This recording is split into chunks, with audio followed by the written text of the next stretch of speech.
resulta que el bote de basura verde no es de reciclaje. Es para orgánicos, como abono y cáscaras. El azul es para reciclaje y el negro es para No desechos. sé qué tiene Riley. ¿Por qué actúa tan extraño? ¿Y qué esperabas? Se desconectaron las islas. Alegría sabría qué hacer. Ya lo tengo. Hasta que ella vuelva, nosotros haremos lo que ella haría. Gran idea. Furia, temor, desagrado. ¿Qué sabemos sobre ser felices? Oye, Riley, tengo buenas noticias. Descubrí una liga junior de hockey aquí, en San Francisco. ¿Y qué crees? Harán pruebas mañana después de clases. ¡Qué suerte!, ¿no crees? ¿Hockey? Hay que hacer algo. Yo, no sé. Sí, tú, finge ser alegría. ¿No te gustaría volver al hielo, hija? Oh, sí, suena fantástico. ¿Qué fue eso? Así no lo diría alegría. ¿Porque no soy alegría? Sí, se nota. Todas lo vieron, ¿verdad? Sí. Ajá. Claro que sí. ¿Le pasa algo? ¿Creen que nos lo diga? Investiguemos, pero de modo sutil, que no lo note. Hija, ¿qué tal tu primer día de clases? Ya va a investigar. Terminé. Finge ser alegría. ¿Qué? Ok. Estuvo bien, creo. No lo sé. Fue estupendo. Sonó idéntico a alegría. Le pasa algo sin lugar a duda. Nunca ha actuado de esta forma. ¿Qué sugieres? Averiguaremos lo que pasa, pero se necesita apoyo. Hazle señas al esposo.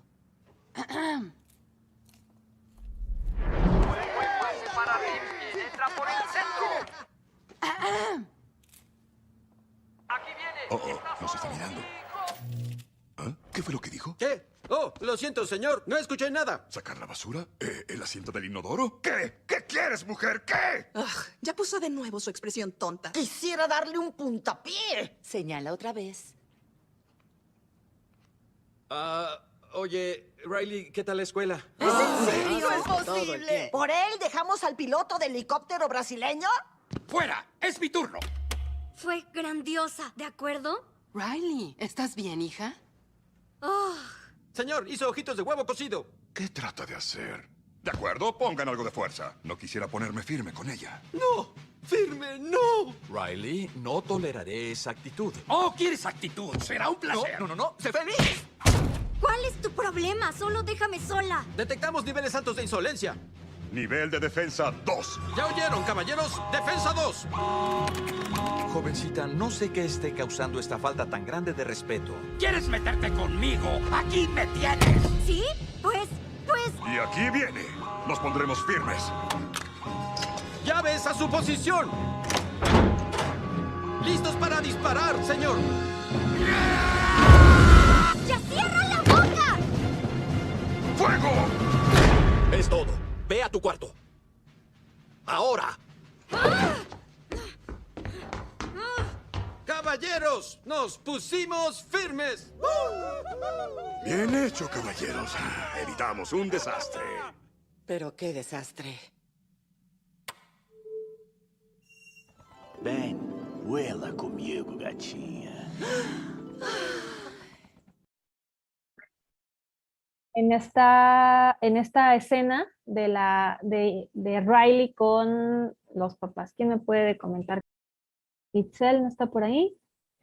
Sí, aquí estoy. Hola, buena tarde. Hola, buenas tardes. Pues lo que más me quedó un poquito grabado fue que entre papás todavía no existía la comunicación que iba a haber las reacciones que iba a haber ante estas emociones nuevas que estaba teniendo Riley al entrar a la adolescencia. Ellos a lo mejor estaban esperando que actuara como lo hacía antes, como ya lo venían manejando, o sea, la comunicación que tenían entre ellos anteriormente, pues no se habían puesto a lo mejor a platicar qué es lo que iba a pasar en los cambios que iba a tener ella. Entonces no supieron cómo reaccionar en ese momento y pues Riley también actuó de acuerdo a la edad y al cambio en el que estaba viviendo. Claro, y es que, pues sí, o sea, yo creo que las emociones ahí, bueno, nos dicen por aquí que todos tienen emociones y pensamientos distintos. Es correcto, no sé si se acuerdan ayer justamente que platicábamos que a veces como que no hay mucho lugar para expresar los sentimientos, que a veces como que se reprimen, ¿no? Como no estés triste, quiero que siempre estés contenta, quiero que siempre estés feliz, y no hay emociones negativas. Lo que pasó aquí fue que hubo faltas de respeto, tanto de parte del papá como de parte de Riley, bueno, a lo mejor el papá solamente como que no quiso escuchar lo que le pasaba a Riley, y lo más fácil fue, bueno, te callas y haces lo que yo digo. O sea, fue como este estilo más dictatorial o más autoritario. Y la mamá pues tratando como de involucrar al papá, y bueno, el caso es que hubo un problema ahí y Riley no pudo encontrar un lugar y un espacio seguro para expresar sus emociones. Y cuando no encontramos estos lugares y estos espacios seguros para expresar nuestras emociones, surgen lo que llamamos estos lenguajes dolorosos, ¿sí? Y entonces estos lenguajes dolorosos se expresan de muchas maneras. Ansiedad, los chicos empiezan como a tomar actitudes más desafiantes o más sumisivas. Hay chicos que incluso empiezan a lastimarse, empiezan a cortarse. Son formas en las que los chicos necesitan expresar las emociones que no sienten seguro expresar. Entonces tiene que haber un espacio en el hogar, en la casa, para que los chicos puedan expresar lo que sienten, sin llegar a lastimar al otro, respetando siempre al otro y a sí mismos, ¿no? Pero bueno, esto a veces no es sencillo. Bueno, vamos a ver aquí los distintos tipos de apego familiar. Tenemos el apego seguro, el apego evitativo, el apego ambivalente y el apego desorganizado. Si ustedes se ponen a leer los distintos tipos de apego, se darán cuenta que, bueno, en mi familia tal vez teníamos un determinado estilo de apego y que eso tuvo efectos fuertes en mi personalidad y en la forma en la que yo reproduzco estos estilos de apego, ¿sí? Nos decía en la conferencia que nos hizo favor de facilitarnos Cianya, la psicóloga Cianya, el día de, bueno, tiene unos días ahí en el grupo, que decía la doctora Fergie Ostrowski que los niños no deseados, los niños no queridos, son los criminales del mañana. O sea, imagínense hasta dónde llegan estos lenguajes dolorosos, que se gestan justamente en los hogares en donde no hay un apego seguro, en donde no hay un espacio en donde se pueda hablar de las emociones, de lo que siento y de lo que me pasa. Y entonces lo expreso de otras maneras, ¿no? Bueno, los estilos de apego pueden ser seguros, que es en donde la familia se comunica fácilmente, en donde podemos expresar fácilmente lo que sentimos entre nosotros. Todos sabemos que podemos contar con los demás y los papás hablan naturalmente con los hijos. Los niños dan sus opiniones sobre lo que les concierne. También está el apego familiar evitativo, en donde la familia no se habla mucho. Recordemos esas familias de antes, en donde pues había temas tabú, en donde no se podía hablar de ciertos temas, no se podían decir ciertas palabras o hablar de determinados temas, personas o situaciones, ¿no? Nos cuesta trabajo expresar lo que sentimos en familia. Nos preocupamos por no tener que depender de los demás. Los papás prefieren no hablar de sus hijos con los hijos de sus preocupaciones, y las decisiones que las conciernen se toman sin los niños.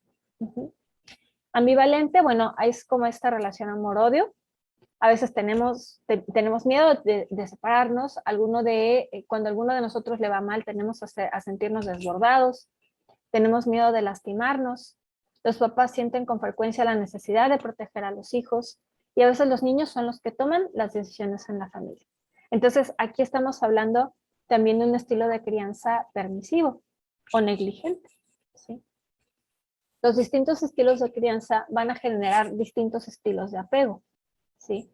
Obviamente que el estilo democrático va a generar un apego más seguro, y estos apegos se van a reproducir más adelante, tanto en nuestras relaciones afectivas como con nuestros hijos, si es que no somos conscientes de ello, ¿vale?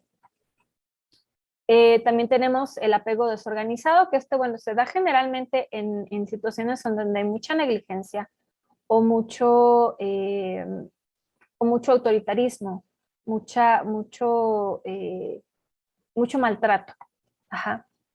Hablemos ya un poquito más de temas de violencia, ¿no? Pero el estilo desorganizado genera, el apego desorganizado, que lo veíamos en un tema anterior, genera también situaciones muy, muy conflictivas en el ser humano que pueden llegar a causar desajustes en la personalidad, incluso. Aquí, bueno, es frecuente que alguno de las personas esté desesperado. En general tenemos dificultades para hacernos comprender por otras personas. Desconfiamos del mundo exterior, que está ahí como lleno de peligros. Y suele ocurrir que los hijos sientan que los papás tienen miedo o no saben qué es lo que los padres sienten por ellos, ¿no? Aquí tenemos otras características de los estilos de apego. Yo quisiera dejarles una pregunta para la reflexión a todos, que la pudieran como ustedes escribir para sí mismos o reflexionar para sí mismos. ¿Qué estilo de apego familiar hubo en mi familia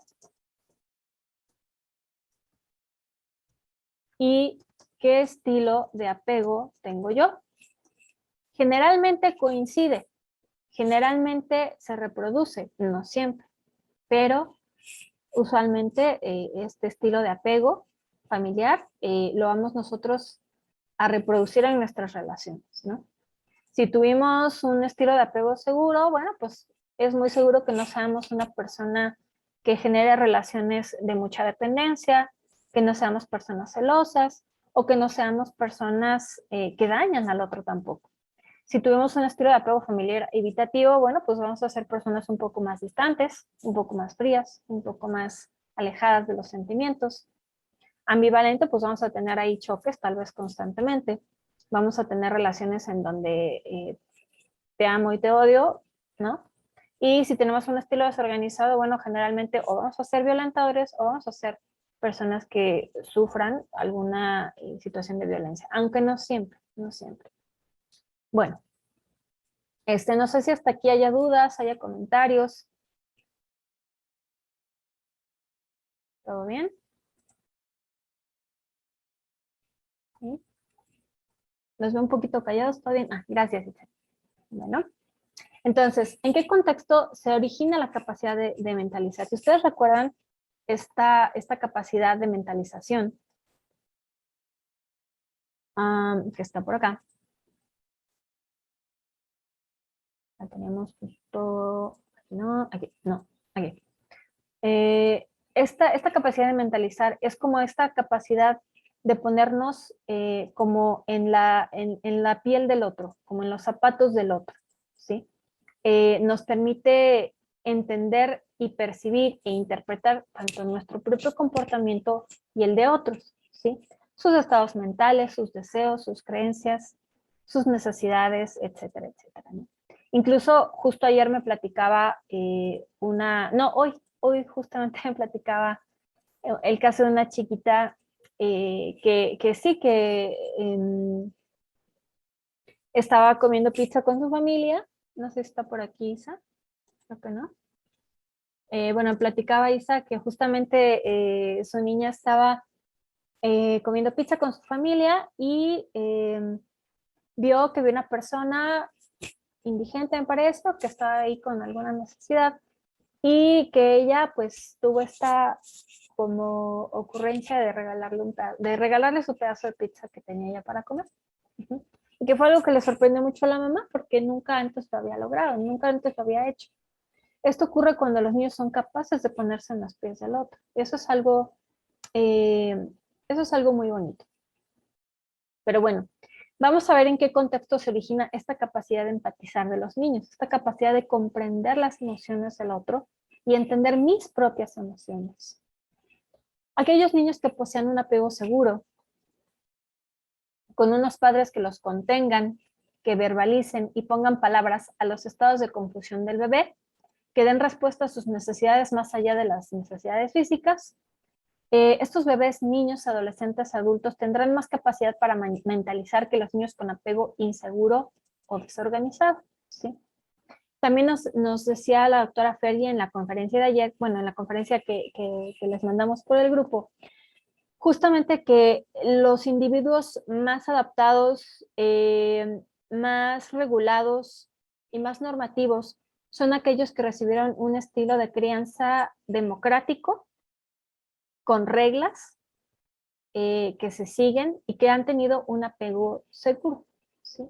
Es decir, que se sienten seguros de que sus padres los van a contener, de que van a verbalizar y poner en palabras los estados emocionales del bebé, y que sean estos papás que puedan, que les den ese espacio para expresar lo que sienten, porque no va a ser necesario hacer uso de los lenguajes dolorosos, no va a ser necesario hacerse daño o cortarse para expresar mi inconformidad, no va a ser necesario que me salga de mi casa o huya para expresar que estoy triste, porque ya hay un lugar para que yo pueda expresar lo que siento, ¿vale? Bueno, hablando aquí un poquito de la teoría del apego, Bowlby hablaba de la dependencia efectiva y de que también ser capaz de la cuna a la tumba de recurrir a otros para pedir apoyo emocional es una señal y fuente de fortaleza. La teoría del apego nos enseña que nuestro ser amado es nuestro refugio en la vida, y cuando esa persona se muestra emocionalmente distante o no responde, nos enfrentamos a sentirnos abandonados, solos, indefensos, y nos asaltan emociones como la rabia, la tristeza, el dolor y por encima de todo, el miedo. Nosotros como adultos debemos de ser capaces de ayudarle al niño a regular ese desbordamiento emocional que pueda llegar a tener, ¿vale? No es evitárselo, no es hacer que nunca sufran y que nunca estén tristes y que nunca estén enojados, sino que sean capaces de identificar esas emociones y regularlas, ¿vale? Quisiera hacerles una pregunta ahorita en medio de este pequeño tema. Me imagino que alguno de ustedes o todos en algún momento hemos tenido algún problema, alguna necesidad, un accidente, un choque, un asalto, no sé, alguna situación en donde se hayan sentido pues, en riesgo, vulnerables, etc. ¿Quién fue la primera persona a la que le llamaron? Quisiera que me lo escribieran en el chat o me lo comentaran. ¿A quién recurrieron? ¿Quién se les vino a la mente?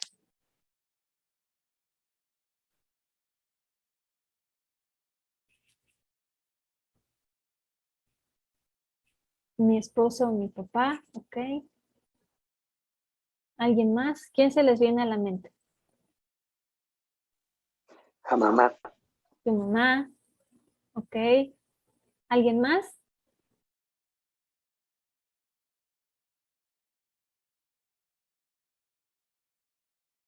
Nadie, mente en blanco. O cuando hayas tenido a lo mejor alguna enfermedad, algo que digas, le voy a hablar a alguien, a mi amiga, a mi amigo.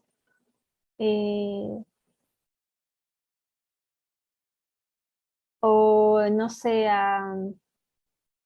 bueno, les voy a platicar. Yo tengo una amiga que quiero mucho. Y bueno, mi amiga, nos vemos pocas veces. Nos hablamos de vez en cuando para saludarnos, ¿cómo estás? ¿Cómo te ha ido? Bla, bla, bla. Pero ocurre algo muy curioso con mi amiga y yo.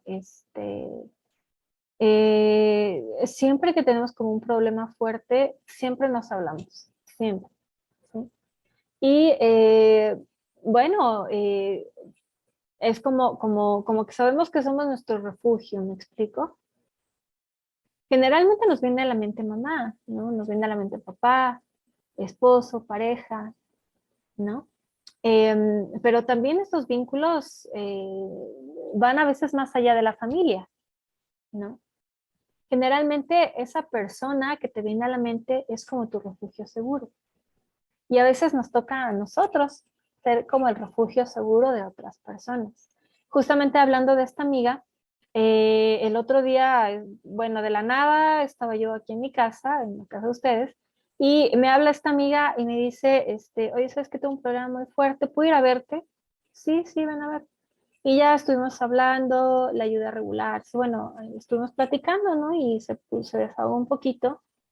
Y y dije, wow, o sea, qué bonito, o sea, que que pueda yo ser como el lugar seguro de alguien más, y también ser yo la que cuando necesita ayuda pueda recurrir a alguien, ¿no? Es importante generar estos vínculos, tener como nuestro círculo de apoyo.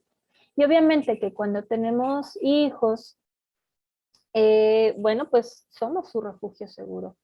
Hay momentos en los que también como maestros o maestras somos el refugio seguro de muchos de nuestros alumnos, ¿no? Y nos cuentan cosas que a lo mejor nunca le han contado a nadie o ni a sus papás les tienen tal vez la confianza de decir, ¿no?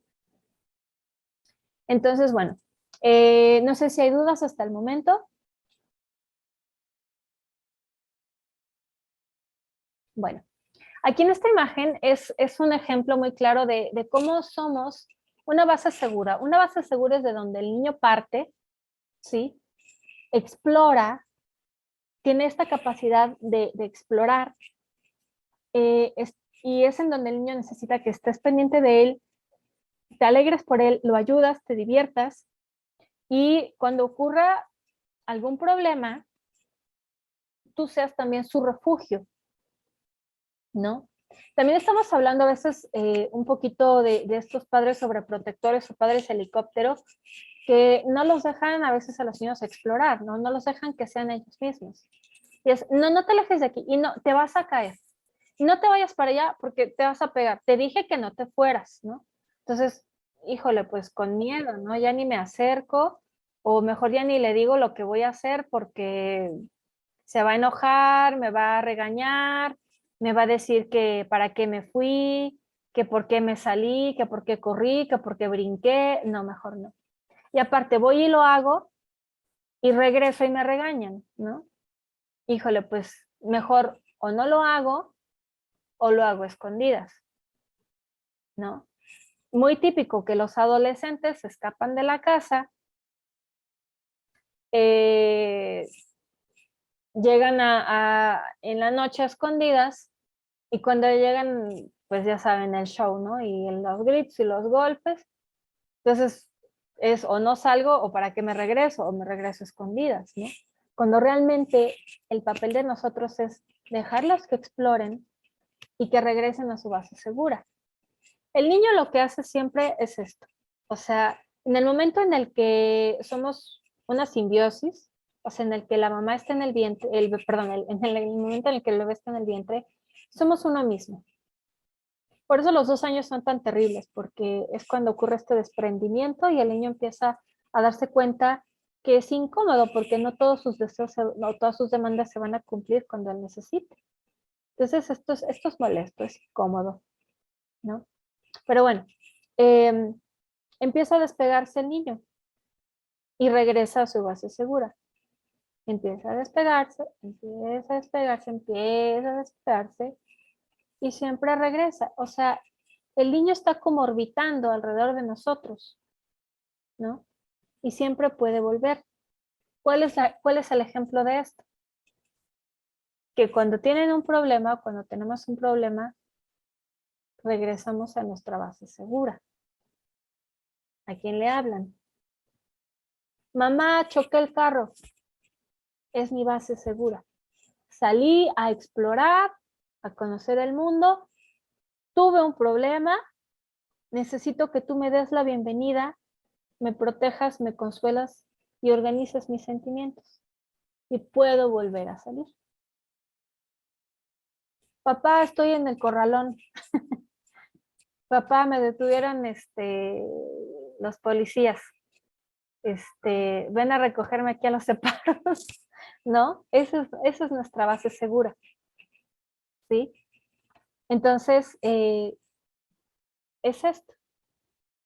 Es partir de nuestra base segura, que es generalmente mamá, papá, el amigo, la amiga, o bueno, quien sea nuestra base segura, mi esposo, mi pareja, no sé, es mi base segura, voy, exploro, me pasó esto, puedo regresar. Y de esto se trata.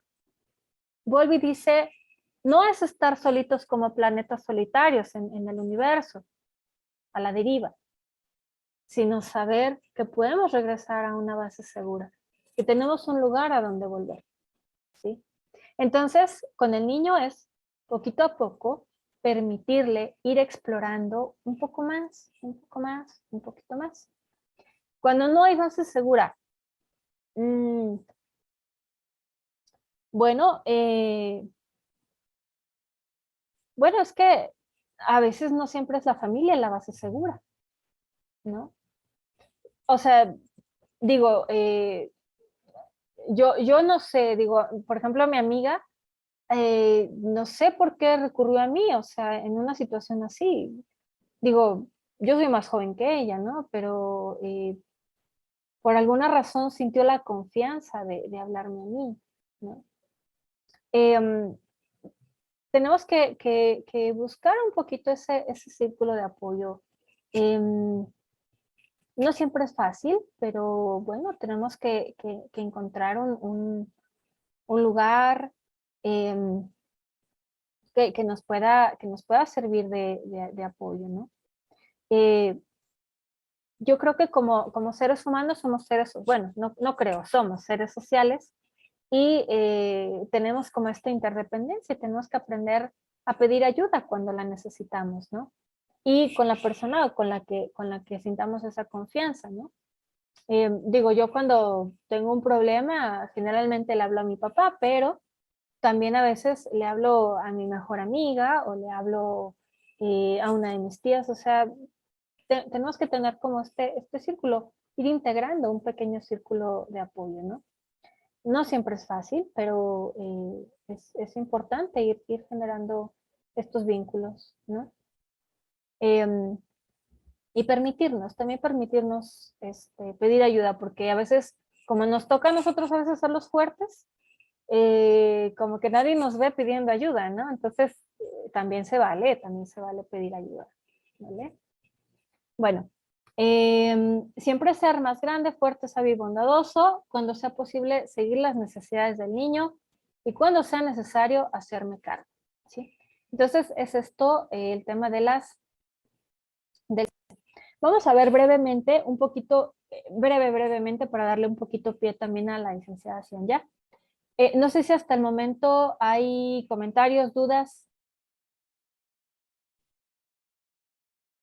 ¿Todo bien? ¿Todo correcto? Vale. Vamos a ver, ¿dónde está?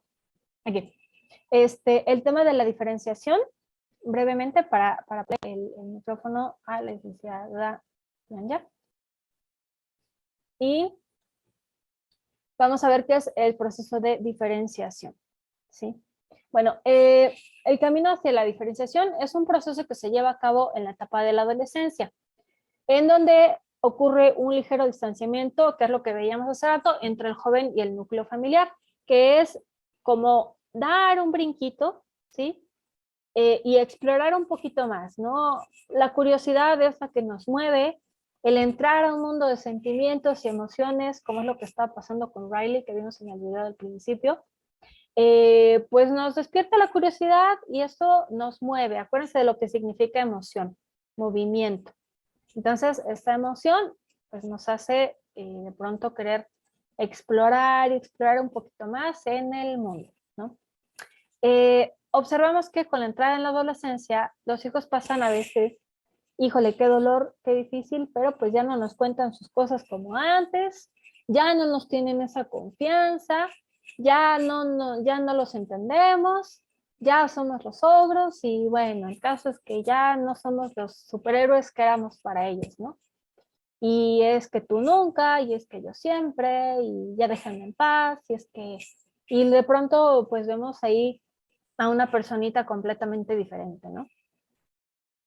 Entonces, bueno, este distanciamiento y esta apertura es importante ya que le va a posibilitar a los jóvenes que puedan reconocerse como personas distintas, con criterios propios, con sentimientos, con necesidades y expectativas diferentes a los de nuestros padres. ¿Qué es lo que pasa aquí?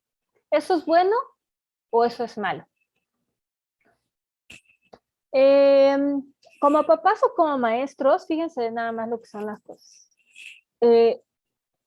Pensamos, tal vez, que cuando el hijo o el adolescente es callado, obediente, sumiso, cuando no dice nada, cuando siempre obedece y es todo perfecto, estoy haciendo las cosas bien. Vean a mi hijo, puro 10. Siempre me obedece, le trono los dedos y va corriendo. Y me obedece. O sea, lo traigo ordenadito, bien.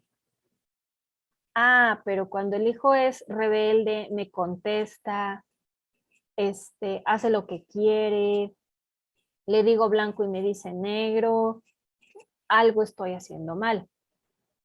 Estoy fallando como papá, ¿no? ¿Ustedes qué piensan? A ver, díganme ustedes, acuérdense un poquito de su adolescencia. Quisiera que me platicaran cómo eran ustedes de adolescentes. ¿Eran dependientes y sumisos o eran rebeldes y egoístas? Escríbanme en el chat o coméntenme por ahí. ¿Cómo eran ustedes de adolescentes? ¿O ninguna de las dos?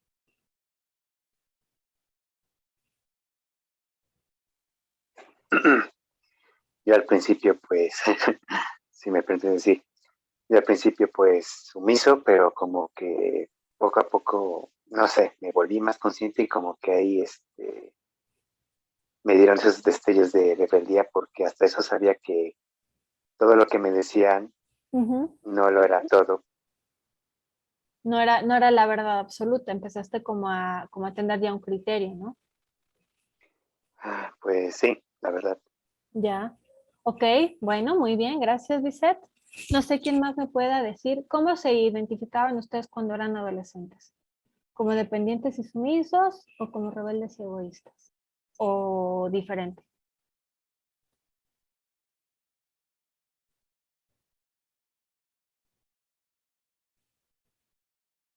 Pueden escribir en el chat si quieren, no me pueden decir. Dice, se lo vente y sumisa, posteriormente iba cambiando mis gustos y amistades a los que están acostumbrados mis familiares y eso no les gustó. Trataban de que siguiera como estaba. Sí, o sea, es lo que les digo, que generalmente cuando nos ven como sumisos, dependientes sumistas, ok.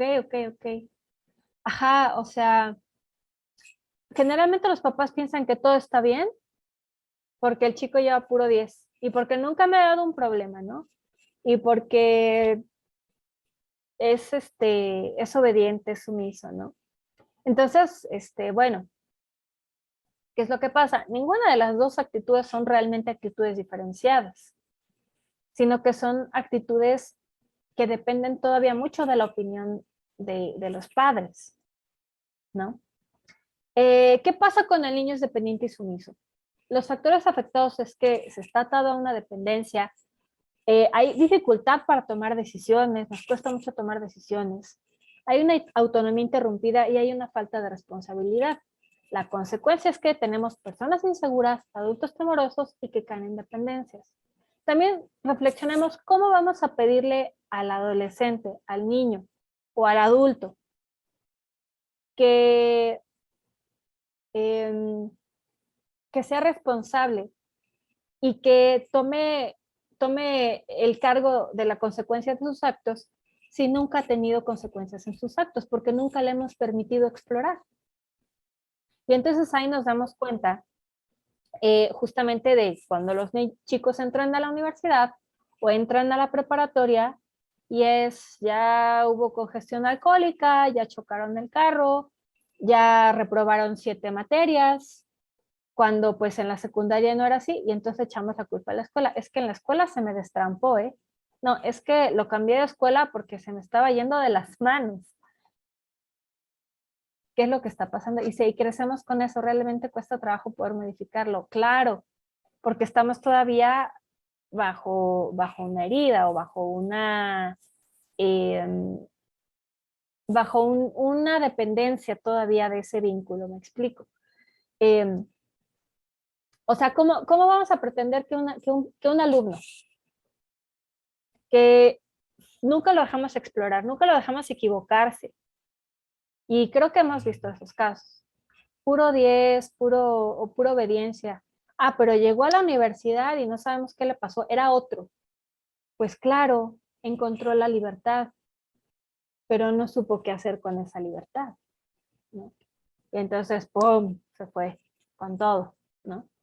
Justamente yo a mis alumnos de prevención de adicciones les comentaba, me tocó el viernes pasado la clase y les comentaba yo de un accidente que hubo de un joven que venía tomado en la puerta de la casa de mi papá. Venía en sentido contrario, choca, venía alcoholizado, con una camioneta que iba saliendo. El papá, venía el papá con su hija, pero el papá estaba sacando unos papeles de la cajuela, choca con el carro y fallece el señor. Por una situación de descontrol,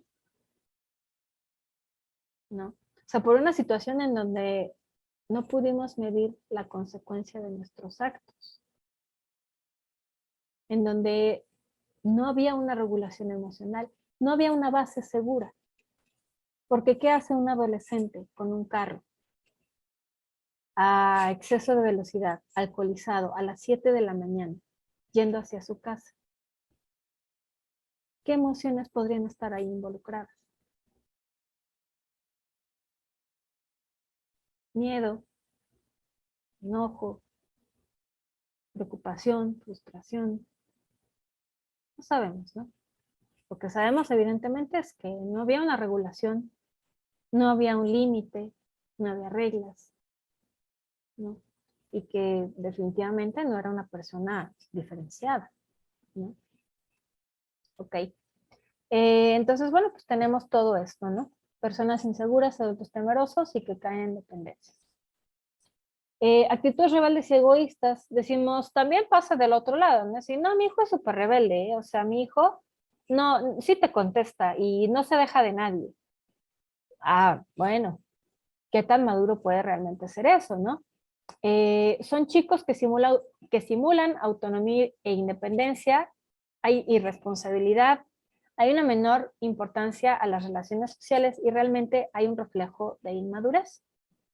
Las consecuencias, pues son todas estas, bueno, realmente es inmadurez, autonomía, que se vuelven un poco responsables y vuelven un poquito con criterio propio, pero a veces es un precio muy caro el que hay que pagar cuando empiezan los chicos a volverse demasiado autónomos a una edad muy temprana, ¿sí? Sin embargo, pues los jóvenes más diferenciados o los niños o los adolescentes más diferenciados son aquellos a los que les permitimos explorar, aprender de sus errores y volver a su base segura, ¿sí? A su refugio. Y pues son estos chicos que han logrado desprenderse de los lazos de dependencia familiar, han adquirido autonomía y ya no perciben a sus papás como los poseedores de una verdad absoluta y que su criterio vale tanto como el de ellos, ¿vale? O sea, ya no hago las cosas por estar completamente a favor de ti o por obedecerte, pero tampoco las hago nada más para contradecirte. Lo hago porque lo creo.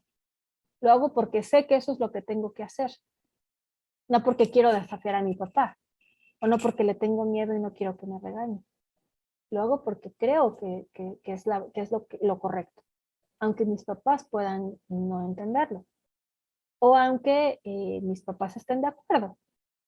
De todas maneras lo hago porque lo creo. Pero bueno, también seamos conscientes de que por experiencia generalmente los adultos tenemos un poquito más de sabiduría y hay que ayudarles a reflexionar esto que sienten, esta emoción, para convertirla en un sentimiento, en algo más complejo.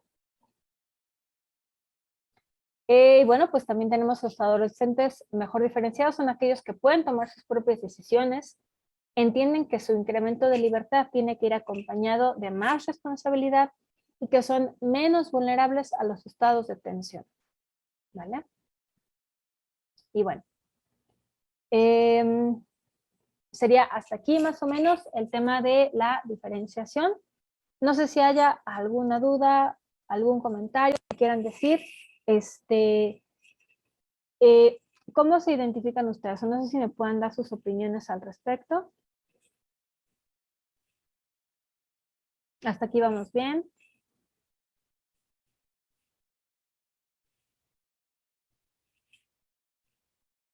¿Sí se va entendiendo? Todo bien, gracias. Ok. Bueno, pues procesando la información. Sí, sí se entiende, sí me van entendiendo el tema de cómo es este tema de la diferenciación, sí, ok, perfecto. Bueno, muchas gracias. Entonces, bueno, le voy a dejar el micrófono a la licenciada Cianya para que continúe con el tema de las emociones. Y bueno, adelante, licenciada, en el momento que usted me indique. Hola, buena tarde, muchas gracias.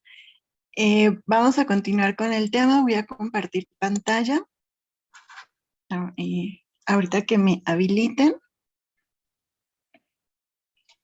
Y creo que después de esta explicación quedaron como, ¿no?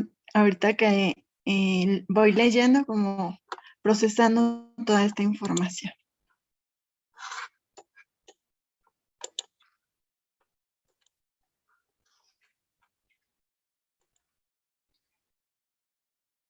Y bueno, vamos a hablar un poquito, ¿no? De cómo se va a dar este desarrollo emocional de acuerdo a las etapas o a las etapas del desarrollo en las niñas, o desde el bebé hasta la adolescencia, para poder ir entendiendo cuáles son estas emociones y cómo las van a ir percibiendo, en qué momento ya van a poder empezar a regular con más facilidad estas emociones, y como lo ha mencionado la licenciada Rocío, siempre con este apoyo, ¿no? Este espacio seguro, en este vínculo de apego seguro.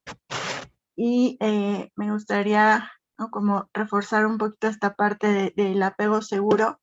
Les comentaba que el día de ayer que tengo un centro de neurodesarrollo y de repente llegan mamitas con pequeñitos de 2 años diciendo que quieren ya un desapego de sus pequeñitos porque no pueden estar lejos de ella, ¿no? Y entonces no es como que que rompamos este apego, nosotros requerimos a lo largo de la vida pues estos apegos, pero que sean seguros, que como lo mencionaba, ¿no?, la licenciada Rocío, que nosotros sepamos que podemos recurrir a alguien. Es importante ir construyendo estos tejidos afectivos, estos tejidos sociales, que pueden ser la familia, pueden ser amistades, pueden ser vecinos. Hace unos meses le realizaron una cirugía a mi mamá. Y yo recuerdo que antes en los hospitales pues estaban las personas familiares, ¿no? Y entonces firmabas la responsiva como familiar. Y hoy tiene esta otra posibilidad de ya no solo es como el familiar, sino que tiene la opción y dice red de apoyo o persona de red de apoyo. Entonces no necesariamente va a ser la familia, puede ser alguien más, como decía ella, con una amiga. Y bueno, vamos a ver cómo se va a ir dando este desarrollo emocional. Aquí tenemos en esta imagen, se lee un poquito, pero creo que es clara. Tenemos a esta bebé, ¿no? Puede ser niña, puede ser niño, en su primer año. Y entonces en este primer año vamos a ver que desarrolla estas habilidades empáticas, ¿no? Puede, por ejemplo, ponerse a llorar cuando ve a otro niño llorar. Y entonces aquí entran unas neuronas que llamamos neuronas espejo, justo porque es como vernos en el otro, ¿no? Y entonces, por ejemplo, si yo ahorita empiezo a bostezar, muy probablemente ustedes también lo hagan, ¿no? Y entonces tiene que ver este desarrollo emocional con la maduración también de nuestro cerebro. Entonces, también pueden comenzar a inhibir emociones básicas y superar pequeñas situaciones de miedo, ¿no? Al año, nosotros esperamos que esta permanencia del objeto ya se empiece a consolidar más, ¿no? Esta que si yo pongo, por ejemplo, el osito de peluche debajo de la cobijita, el bebé ya sabe que no se perdió, sino que está ahí debajo, que puede levantar la cobijita y ahí está, esta permanencia del objeto. Y entonces ya no le causa temor si mamá desaparece de su campo visual, porque la puede estar escuchando y sabe que ahí está. Entonces puede comenzar, ¿no?, a tener estos momentos. Poder superar esta situación de miedo. A los 2 años, aquí ya vemos a un chiquito que ya empieza, a los 2 años ya caminan, ya empiezan a saltar, y es una etapa en donde la llamamos la adolescencia infantil, ¿no? Porque pasa justo lo mismo que en la adolescencia, en donde no son niños, pero tampoco adultos, y de repente quieren sentir ese cobijo de ser niño, pero también de repente quieren ser autónomos e independientes, ¿no? Y en el caso del adolescente, en el caso de los niños de 2 años, pues ya podrían empezar a controlar esfínteres, ya empiezan a caminar, empiezan a correr, y de momento empiezan a querer ser libres, ¿no? Margaret Marler habla de esta, que cuando nacemos tenemos este proceso simbiótico en donde los pequeñitos sienten que son uno mismo, como mamá, como esta canción, ¿no? Tú y yo somos uno mismo, y después va dándose cuenta que no es así, que es un ser independiente. Y Margaret Marler dice que tiene esta lucha, ¿no?, en donde quiere ser y ya se reconoce como un ser independiente, pero sabe que requiere todavía ese refugio de mamá, ¿no? Y entonces entra en esta dualidad que le causa todas estas emociones, todas estas sensaciones, y también su vista a los 2 años ya maduró, ¿no? Una razón por la que empezamos a tener esta sonrisa social también es porque la vista, cuando ellos nacen, pues ven sombras, ¿no? Ven estos cambios de luz, pero todavía no identifican formas. Después van ya a identificar el rostro de mamá, como lo vemos nosotros. A los 2 años ellos ya pueden identificar la profundidad, ya pueden ver perfectamente bien en tercera dimensión.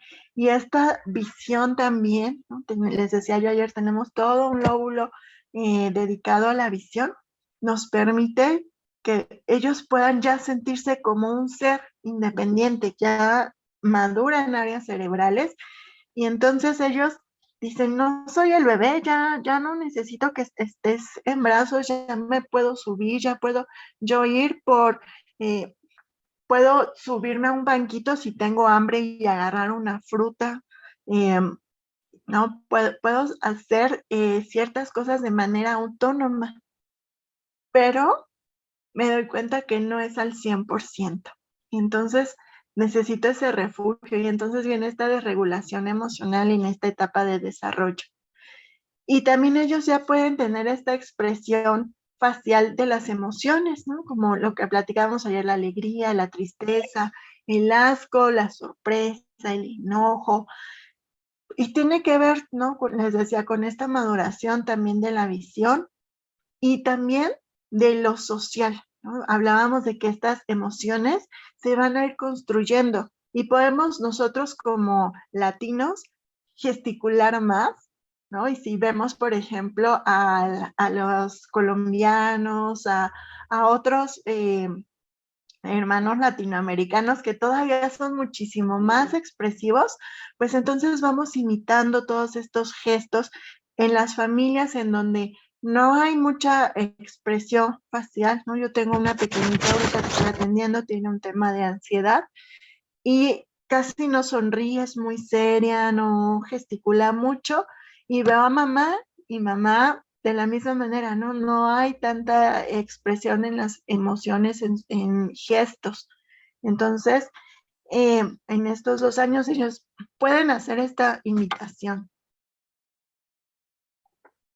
A los 3 años son capaces de distinguir a las personas por su relación emocional, ¿no? ¿Quién es mamá? ¿Quién es papá? ¿Quiénes son mis abuelos, mis tíos, mis primos? Tengo otra pequeñita, más chiquita de 5 años, la otra chiquita tiene 7, y esta chiquita de 5 años es hija única. Y mamá trabaja, es mamá soltera y tiene varias cuidadoras. Un día la cuida una tía, otro día la cuida otra tía, y todas las tías tienen hijos.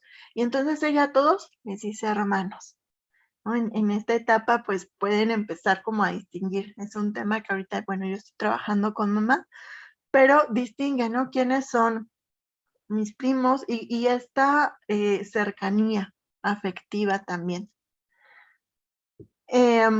También en esta etapa van a empezar a desarrollar más su lenguaje, ¿no? A los 2 años empiezan, o al año empiezan con palabras, a los 2 años ya empiezan a enlazar algunas palabras como pelota mía, pero a los 4 años ellos ya tendrían que estar expresando frases simples y comunicar eso que les gusta, que les disgusta, las experiencias, cómo les fue en la escuela. Sin embargo, esto pues se ha visto mermado por el tema de la pandemia, ¿no? En donde los pequeñitos pues no asistieron a la escuela, el lenguaje también es algo social, vemos chiquitos que tienen 4 años y entonces siguen, ¿no? Como les decía ayer, pellizcando, mordiendo, porque todavía no tienen esta forma de articular el habla para poder expresar eso que les gusta, les disgusta. Y no pueden necesariamente morder porque estén enojados, ¿no? Pueden sentir mucha alegría y no sabe cómo expresarlo y entonces va y te pellizca.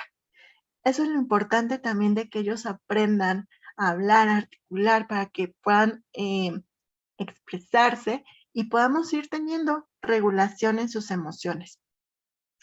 En esta etapa, ¿no? Después de los 4 años, ellos van a poder comenzar a desarrollar, ¿no? Hacia los 5 o 6 años, ¿no? Ya en la primaria esperaríamos que ellos empiecen a tener una conciencia emocional, tomar conciencia de lo que sienten, por qué lo sienten, si tienen vivencias agradables, pueden mostrar seguridad, si no pueden mostrar cierto rechazo, ¿no? Y aquí algo que buscamos sensibilizar también es como si ellos no se sienten seguros con un familiar que quizá ni los visita o no les agrada, no los tendríamos por qué estar obligando a que saluden de beso, por ejemplo, ¿no? Podemos enseñar a que ellos saluden con la manita, y ahorita creo que el tema de la pandemia les ha permitido a los niños como poner esta barrera y decir, no es que yo sea grosero si solo saludo con la mano, ¿no? Si no me siento seguro,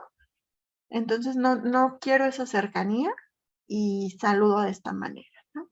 Entonces, a partir de esta etapa, ellos van a poder tener una conciencia emocional, ¿no? A los 4, 5, a los 6 años, ya vamos a tener más madurez a nivel cerebral, ¿no? Francisco Mora, un neurocientífico que habla mucho, principalmente de la neuroeducación, pero para hablar de neuroeducación, él habla de la maduración a nivel cerebral y él dice que a los 6 años ya hay un cambio en el cerebro infantil.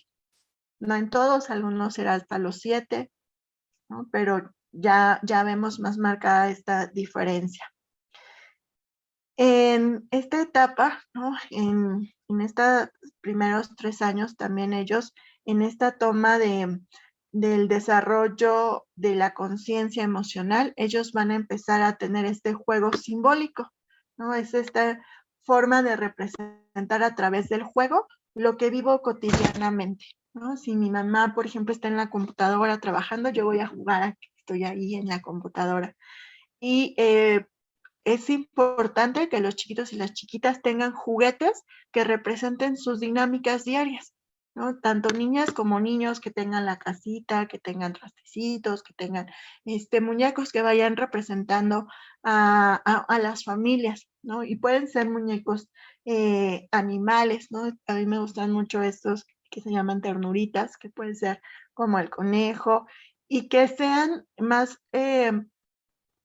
parecidos, o vamos creando estos muñequitos más parecidos a lo que es su familia, ¿no? Porque de repente en estos muñequitos, por ejemplo, tenemos la familia nuclear, pero pues tenemos muchas construcciones de familias y entonces podemos, tanto en nuestras casas como si somos maestros, con nuestros alumnos, sugerir a mamá o como psicólogos igual que tengan estos juguetes que les permitan a ellos expresar sus emociones. Y entonces ahí vemos, ¿no? Si de repente los chicos, en esta niña que yo les platico, de 7 años que tiene ansiedad,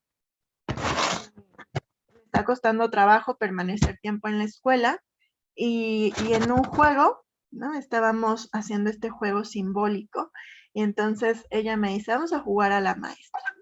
Tú vas a ser la alumna, yo voy a ser la maestra. Y entonces yo le digo, no, me da miedo estar en la escuela, no quiero ir a la escuela, ya todo el tiempo está pendiente del reloj.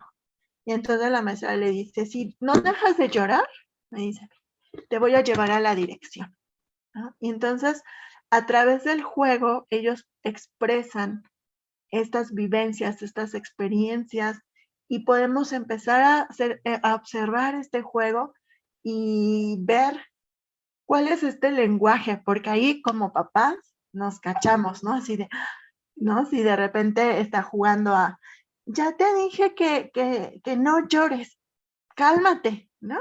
Si es como la mamá diciéndole a la niña, mamá, es que yo quiero un juguete. No, ya te dije que te calmes, ¿no? Entonces ahí nos cachamos y decimos, cuando vemos la escena en otro punto, podemos tener más empatía y podemos ir modificando este diálogo, ¿no?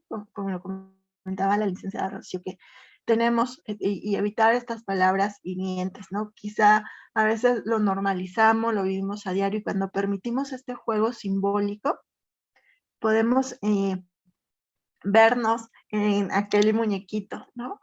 Y ver también cuáles son sus miedos.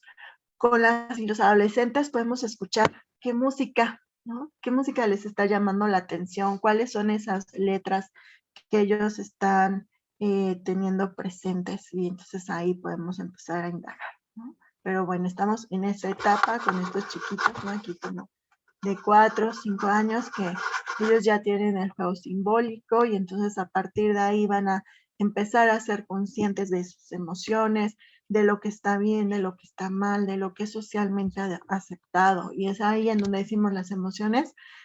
Lo que detonan estas emociones van a ser situaciones sociales, ¿no? Por ejemplo, en México, si un niño me enseña la lengua, ¿no? Le decimos, ay, es un niño grosero, es una grosería. Pero, por ejemplo, en China, el que un niño saque la lengua o una persona es símbolo de sorpresa. Por ello, esta forma de entender las emociones desde la teoría de Paul Ekman, pues ya no nos queda tan a la medida, pero sí podemos ver, ¿no? Que las emociones, la expresión de estas también va a ser un constructo social.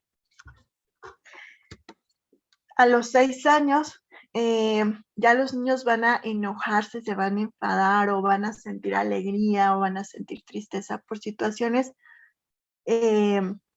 pues más maduras, ¿no? Como que ya no va a ser tan fácil, ¿no? Un chiquito a los 2 años, si él quiere un dulce, pues puede tener esta desregulación emocional por el dulce.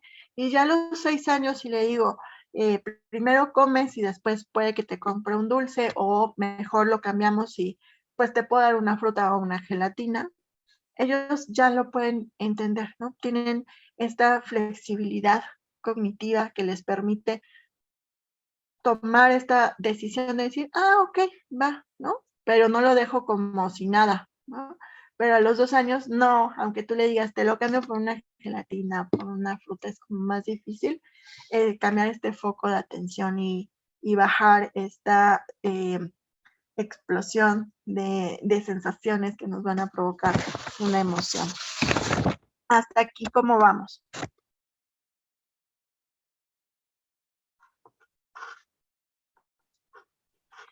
Yo tengo una duda, Lick.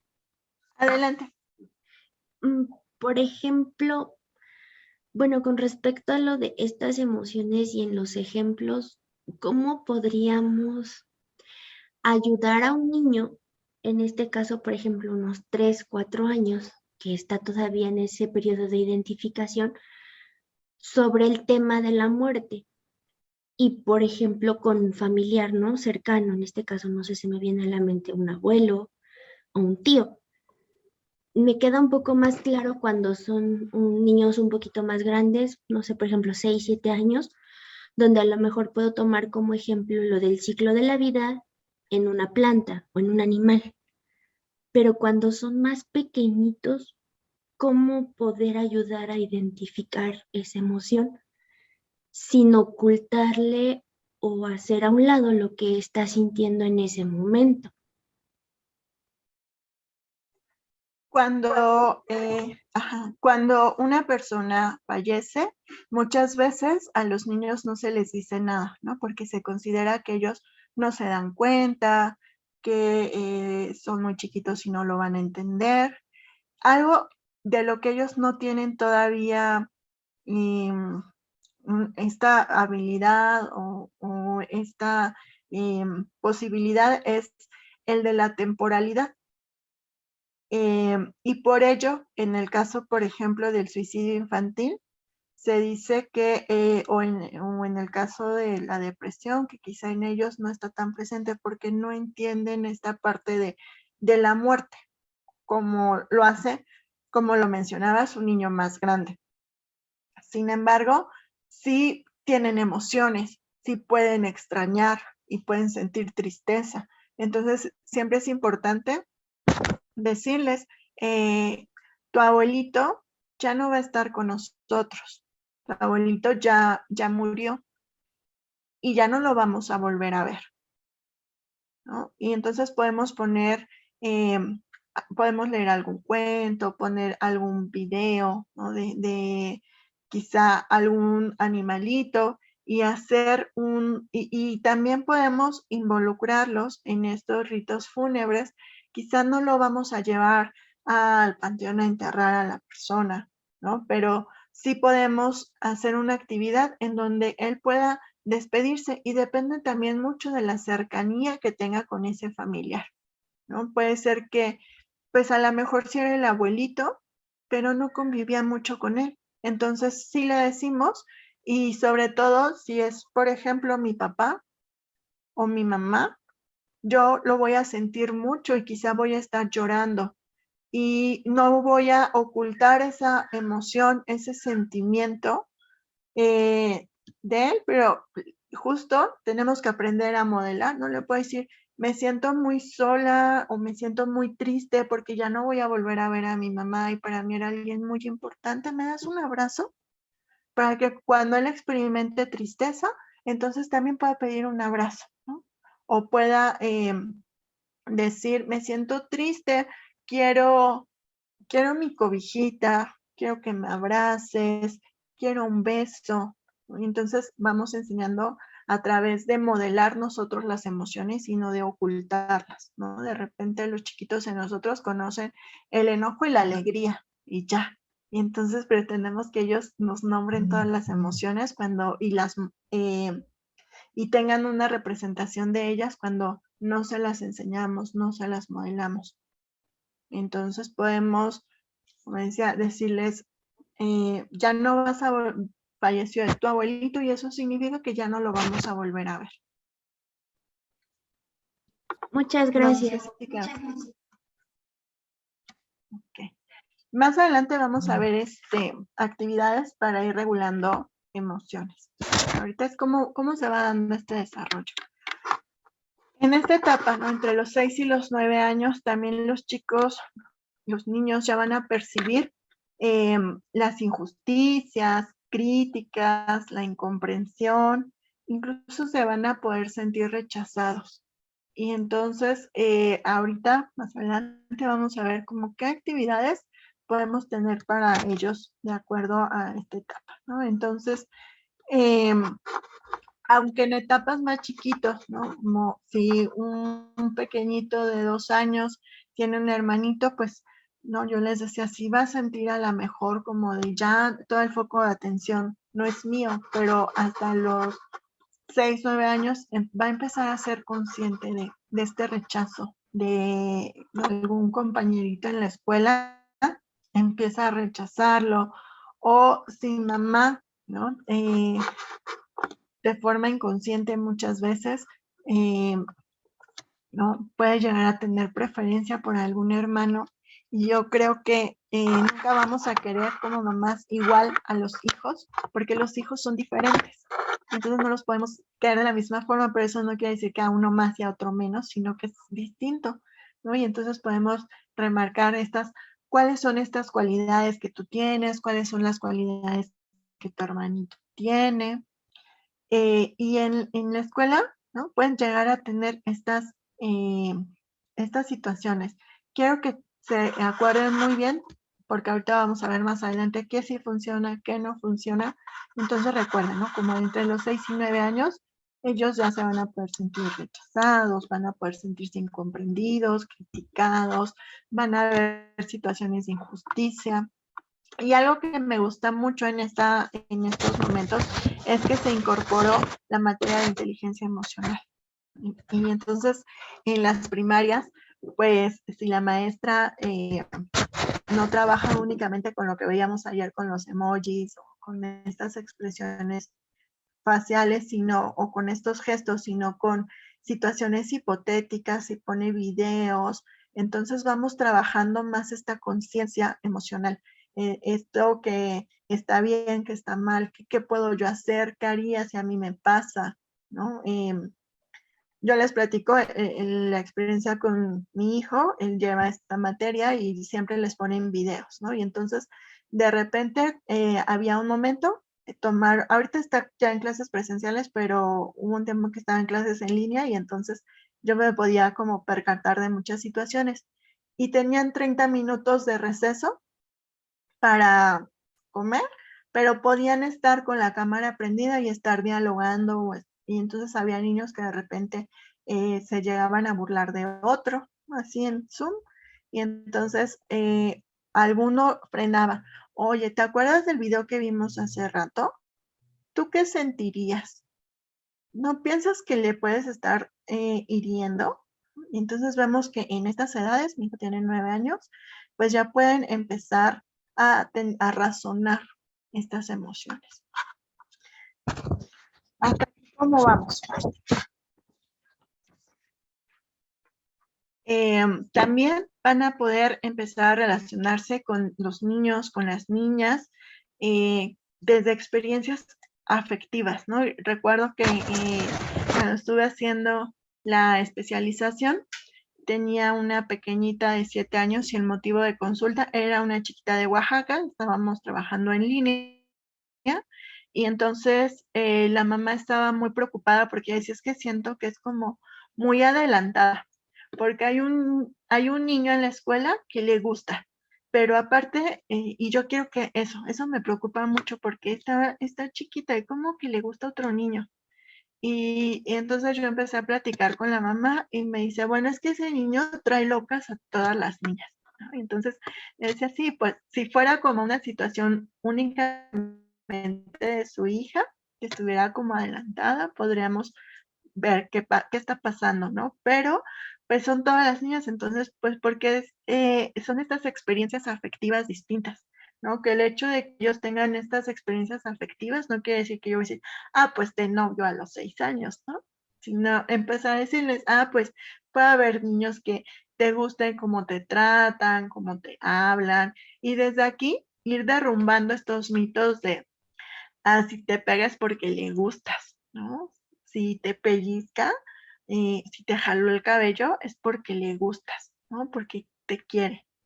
Vamos quitando estas creencias falsas y podemos decir, ¿no? Por ejemplo, cuando mi hijo tenía 6 años, me dijo, me gusta una niña. Y entonces yo le decía, ¿qué te gusta?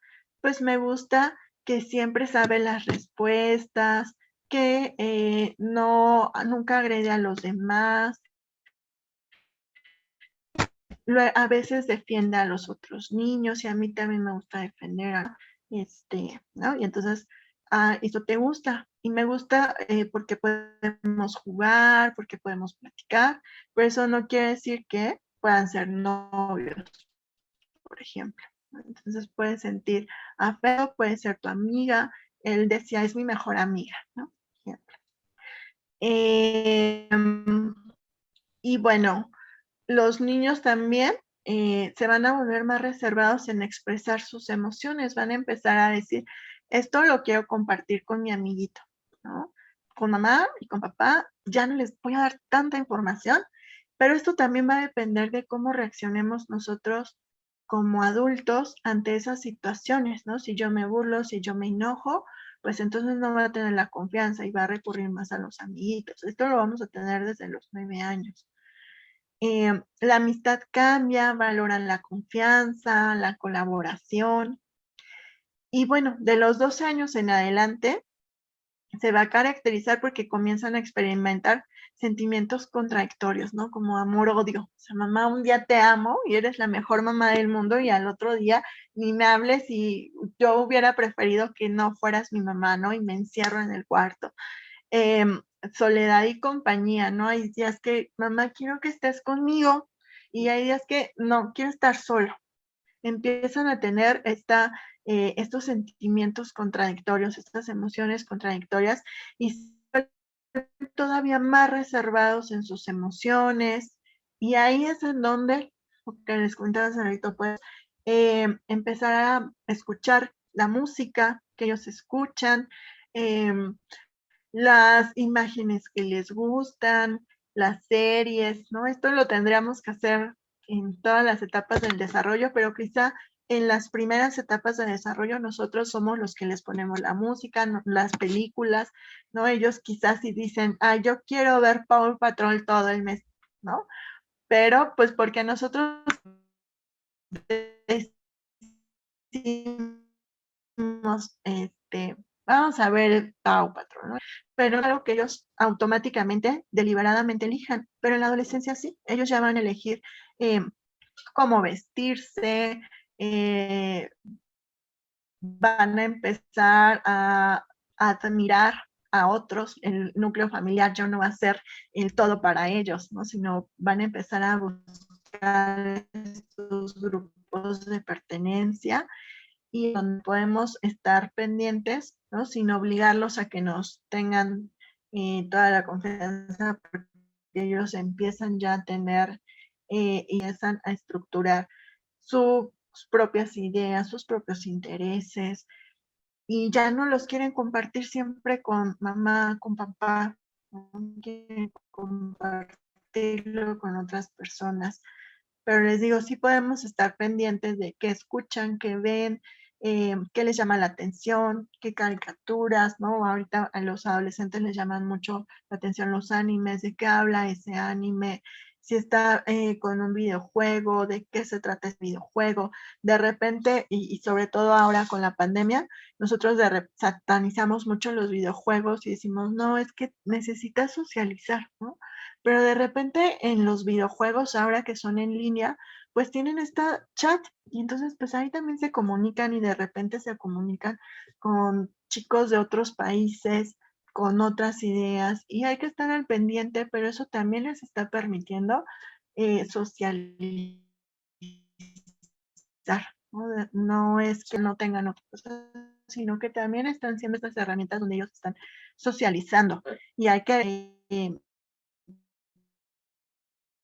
estar pendientes, pero darles el apego seguro de que sí he tenido comunicación, de que sí me he encargado de que tenga autoamor, autoconfianza, todos estos autos, pues él va a poder establecer límites. Por mucho que yo le enseñe valores a un adolescente, si no le enseño a amarse, a respetarse, a que tenga confianza en sí mismo, por querer pertenecer al grupo, a otro grupo que le llame la atención, si él no tiene esta seguridad en sí mismo, puede saber que eso que están haciendo no está bien, ¿no? Puede ser que le inviten a tomar una cerveza y él sepa que no y ni siquiera le guste, pero si no tiene esta seguridad, este humor, esta autoconfianza, con tal de pertenecer lo va a hacer.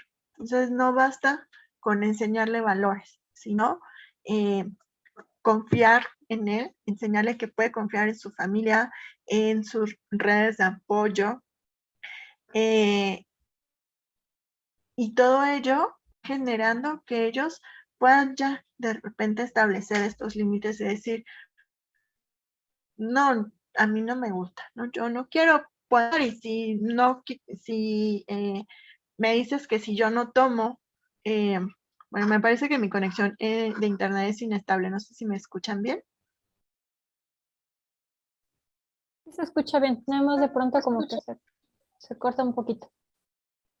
Ok, gracias.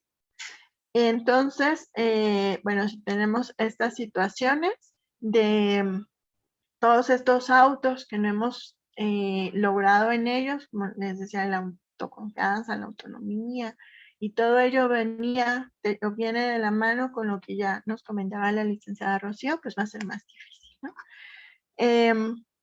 También van a empezar a experimentar emociones, sentimientos distintos, como el amor, ¿no? De niños sí sienten amor, pero es un amor distinto al amor en la adolescencia o el cariño, ¿no? Ya hacia los amigos, hacia alguien que les llame.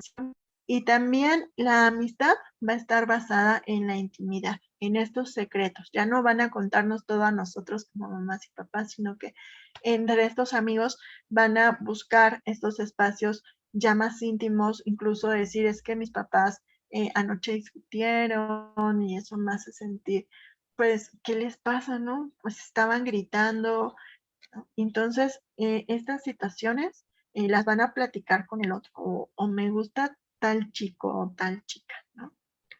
Hasta aquí, ¿cómo vamos?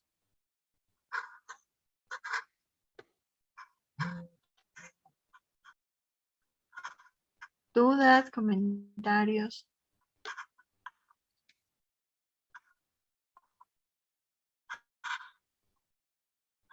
Okay, vamos a continuar. Me voy a saltar. Entonces, ¿qué no funciona y qué sí funciona para la regulación emocional? Si tenemos a un niño enojado, ¿no? Ahora que recordemos toda esta etapa del desarrollo de las emociones. Entonces, si tenemos un chiquito de 2 años, sabemos que todavía estas áreas que nos permiten ser conscientes, tomar conciencia de las situaciones, ser como más razonables, pues no va a estar presente. Entonces, si yo le doy largas explicaciones cuando él está haciendo una rabieta, ¿no? Que está teniendo esta desregulación emocional porque quiere una paleta de dulce y yo le digo no, porque eso te hace daño y acabamos de ir al dentista y te acaban de hacer una limpieza y no es saludable, o ya es noche y el azúcar, pues a ellos no les interesa. En ese momento prefrontal está bloqueado. Y entonces, ¿qué podemos hacer, ¿no?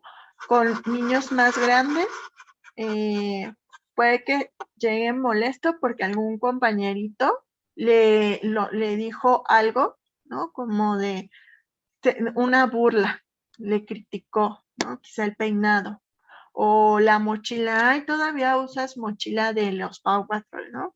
Y algo así, ¿no? Entonces, en ese momento, si yo le digo, ay, ¿y por eso te estás enojando? O sea, ¿no ves que está la guerra ahorita entre Rusia y Ucrania y tú enojándote porque un niño te dijo de tu mochila, ¿no? Eso no funciona.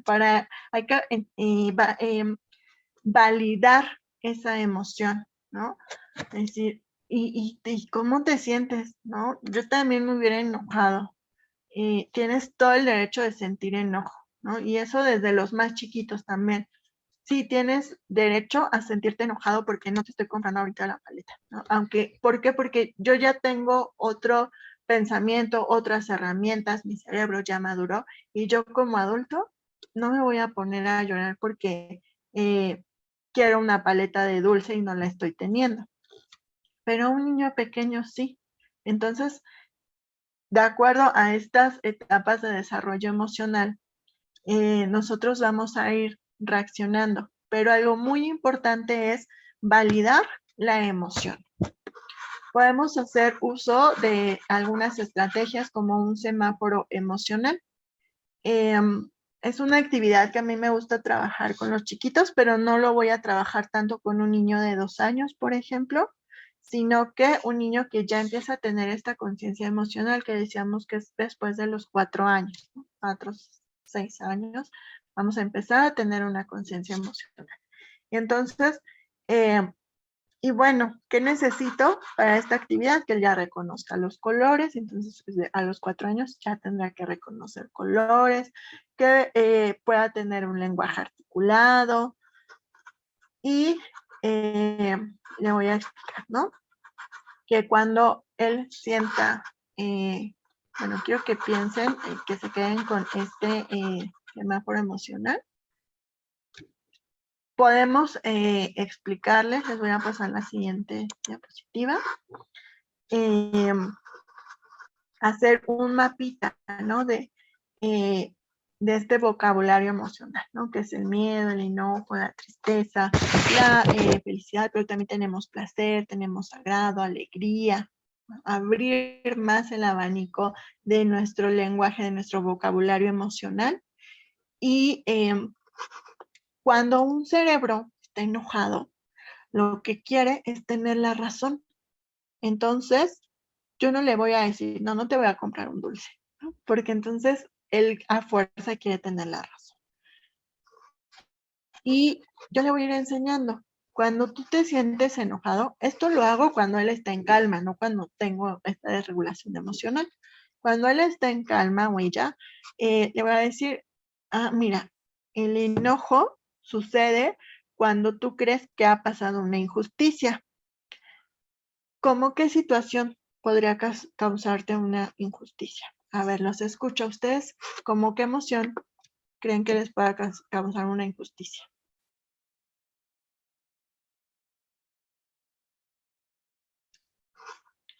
¿Qué situación detonaría en ustedes el enojo? Una situación de injusticia.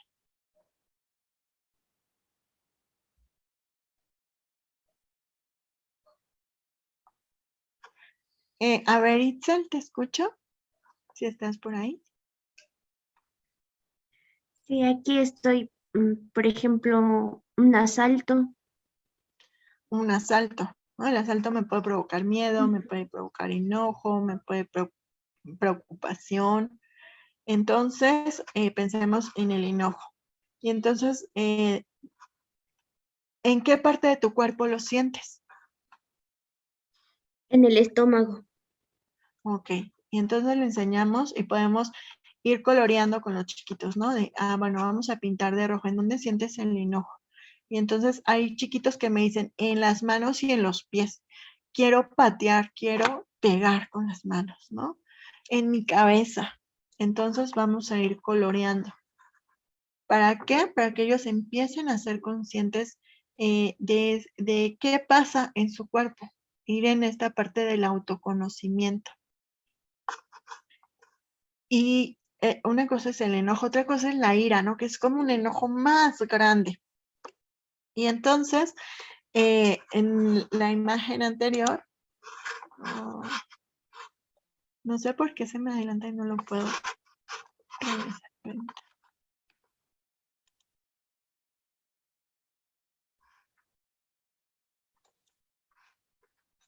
Y si sentimos, por ejemplo, el enojo en este semáforo de las emociones, entonces voy a enseñarle este semáforo, lo vamos a utilizar cuando nosotros sentimos enojo, ¿no? Entonces, voy a decir, bueno, en este semáforo, primero, paro, ¿no? Que es el color rojo. El semáforo, el rojo es alto, ¿no? Entonces, paro y puedo tener un espacio en donde me puedo mover, ¿no? Decíamos que la emoción nos lleva a la acción, al movimiento. Entonces puedo tener un espacio que yo voy a decir, este va a ser mi espacio del enojo, va a ser esta habitación, ¿no? O esta esquina.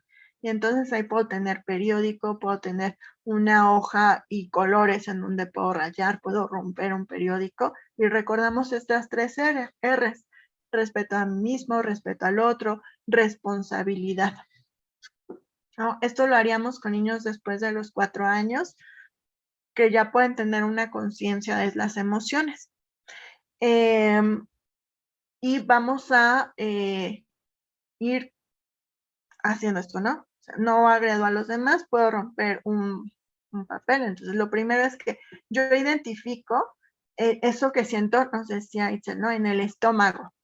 Y entonces puedo ir a romper el periódico, a pintar con la crayola, pero alto, ¿no? La siguiente en el amarillo es pienso. Y la última es, la verde es actúo. Entonces, ahí es en donde vamos a hacer conciencia de esta emoción, ¿no? Me enojé porque no quisiste llevarme al parque y tú me habías dicho que íbamos a ir al parque. Y entonces voy, pateo un cojín o la crayola y después pienso, bueno, pues sí, me dijiste que íbamos a ir al parque, pero está lloviendo, ¿verdad? Y pues no podemos ir si está lloviendo. Y actúo, pero quiero hacer algo porque quedamos que iba a ser nuestro tiempo. Y entonces, pero voy regulando como adulto esta situación, voy acompañando, manejo primero mi enojo, ¿no? Porque decía hace ratito la licenciada Rocío, ¿no? Sí, muchas veces si mi hijo está haciendo un berrinche, pues yo me voy a sentir también frustrada o me puedo sentir como que no estoy haciendo algo bien, que no estoy siendo una buena mamá. Entonces freno también yo esos pensamientos, me acuerdo también de este semáforo y acompaño. Y entonces resolvemos esa situación. ¿Dudas hasta aquí?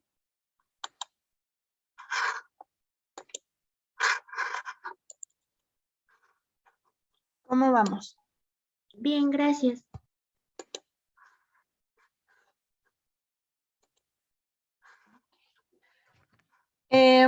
Entonces, ahora voy a volverles a compartir pantalla. Vamos a validar estas emociones, vamos a dar opciones, ¿no? No voy a negar la emoción, y para ello no usamos el positivo y negativo, sino como puede ser agradable o desagradable, ¿no? El sentir enojo no es malo, sino el agredir al otro o agredirme a mí es en donde sí ya no está bien, ¿no? Algo que también nos va a ayudar en el tema de las emociones es la alimentación, ¿no? Si nosotros tenemos una dieta con alto contenido en grasas y bajo en verduras, ¿no? Tenemos chiquitos que nada más quieren comer sopa de pasta y entonces son harinas, son carbohidratos, pues vamos a tener nuestro sistema cerebral y nuestro cuerpo inflamado. Y entonces va a ser más fácil que se irrite, que se estrese, que estemos segregando cortisol, que es una hormona que nos va a tener en estado de alerta y de malestar constantemente. Entonces, algo que debemos cuidar mucho también es la alimentación. Y de repente, al menos en las entrevistas que hago con las familias, nuestros chiquitos no están siendo bien alimentados, están teniendo una ingesta muy alta de grasas, de estos alimentos que nos van a tener inflamados, que nos van a tener, por lo tanto, irritables, enfadados, que no vamos a estar oxigenando adecuadamente nuestras células, nuestro cerebro. Entonces, ¿qué no funciona? ¿No? Que yo le dé leche de chocolate en la noche para que ya se vaya a dormir, porque entonces voy a activarlo y entonces eso va a hacer que tengamos pues más dificultades. Si yo le digo ya duérmete y él me dice no, yo quiero jugar. Si yo le dejo la tele y no sé si yo lo quiero que se duerma a las 9 de la noche y lo último que hago con él es ver la tele, pues estoy estimulando al cerebro porque hay luces, porque hay sonido, porque hay movimiento y estos 3 estímulos le encantan al cerebro, pero aparte le dicen, es de día, vamos a jugar, estamos activos. No estamos estimulando, ¿no? Estamos agregando mucha dopamina y entonces no vamos a segregar otro neurotransmisor que es la melatonina que nos va a permitir regular nuestros procesos de sueño. ¿Qué más podemos hacer aparte de esta actividad? Podemos hacer un botiquín para expresar emociones y podemos tener, por ejemplo, una cremita de la calma, ¿no? Esto ya es cuando nosotros vamos enseñando emociones con los niños. Con los adolescentes, si no les hemos enseñado a nombrar las emociones, a reconocerlas en su cuerpo, podemos hacer este ejercicio. Quizá el botiquín habrá chicos de 11 años, 12 años que todavía lo hagan, pero si no, pues podemos ver una serie de las que a ellos les llamen la atención y utilizar esos momentos para ir nombrando estas emociones y nos sirve mucho, tanto con chiquitos como con los adolescentes, tener situaciones hipotéticas. Podemos tener pastillitas de alegría, la pomada para la calma, curitas, bien, y les podemos dar un beso y entonces ponérselo, toallitas para la tristeza, ¿no? Una toallita facial. Y de esta forma les vamos enseñando que está bien sentir emociones, que es válido, que todos las sentimos, pero que puedo tener estrategias para que esa emoción yo la pueda expresar de tal forma que no esté lastimándome o lastimando a los otros. Puedo hacer un spray espantamiedos, por ejemplo, espantamonstruos para el miedo. Hay un material que a mí me gusta que se llama El Gato Valiente. Es un manual del enfoque cognitivo-conductual y nos va dando actividades que podemos realizar con ellos. Está diseñado para chiquitos con ansiedad, pero lo podemos trabajar con cualquier con cualquier chiquito, chiquita. Y entonces, por ejemplo, aquí en esta actividad te va dando diferentes actividades y entonces en una de las actividades dice practiquemos usando los pasos del plan temor, ¿no? Y usa muchos crónicos. Y tenemos aquí, ¿no? Dice, tenemos una situación difícil. Y nos dice que tenemos que ir a la página 76 o 77, seleccionar una situación, ¿no? Que volvemos a lo mismo, no es nada más identifica la carita, sino ahora lo vamos a ver ya en situaciones hipotéticas. ¿Qué pudiera causarte mucha ansiedad o qué pudiera causarte mucho temor? ¿Qué te da miedo? ¿Qué situaciones? Y ahí vamos a ir en esta situación de nuestras creencias, de nuestras ideas, de nuestros pensamientos. Y le tienes miedo a que te salga, por ejemplo, ¿no? A los niños les da miedo ir al baño y cerrar a veces la puerta, ¿no? Y es que ahí estoy solito. ¿Y qué tal si del lado de la regadera o por la ventana se asoma un monstruo, ¿no? Y entonces decimos, ¿y qué haría ese monstruo? ¿Qué te puede hacer, no? Hicimos este sprite, espantamonstruos. Y si cada vez que vas al baño te lo llevas. Y para hacer este spray espantamonstruos podemos usar el perfume de mamá o de papá.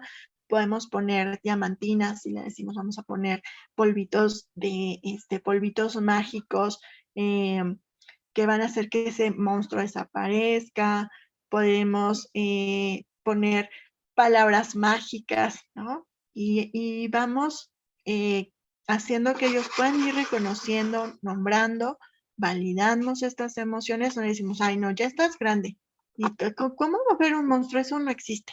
Yo le digo, pues aquí tienes este spray que va a espantar ese monstruo.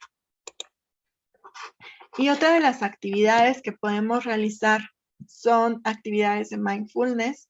estas actividades pues consisten en estar ser conscientes, ¿no? Y vivir como en el aquí, en el ahora, es una de las premisas del mindfulness. Plenamente conscientes de los estímulos internos y externos que surgen en el momento presente, con aceptación, con ecuanimidad, sin juzgar, sin expectativas o creencias, con serenidad, bondad y autocompasión, abiertos de ese modo a la experiencia del aquí y del ahora, ¿no? Y esto se escucha como bonito, pero ¿y cómo lo hago? Y en estos momentos es a veces muy complicado que nosotros podamos darnos estos momentos de calma, de tranquilidad, de conciencia plena, y lo vemos en cosas tan sencillas como, por ejemplo, un dulce, ¿no? Yo me acuerdo que antes los dulces pues tenían un sabor, ¿no? Como a sandía, ¿no? Y ahora, por ejemplo, hay estas como congeladas de una marca y que a veces son sabores sorpresa y que a veces es sabor zombie, ¿no? Y son muchos sabores combinados. Y entonces a veces ya no tenemos este espacio para que nuestros sentidos puedan enfocarse en una tarea a la vez.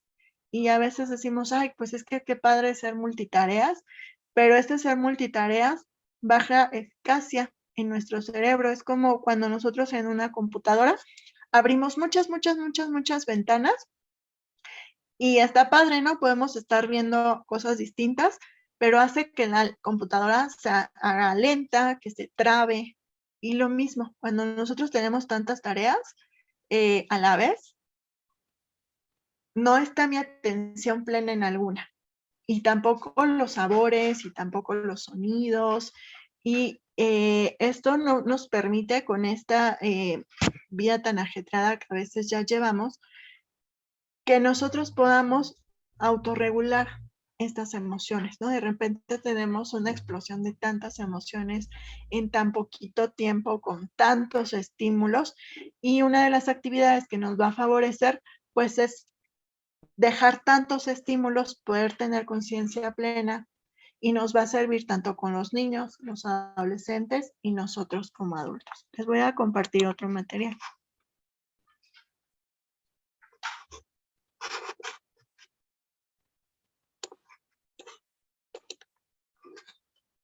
¿Cómo escuchan esto que hemos platicado hasta ahorita?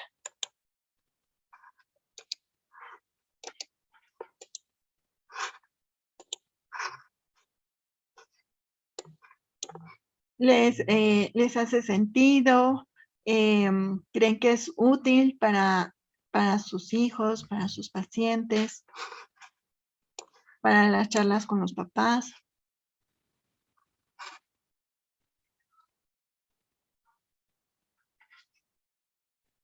¿Qué piensan?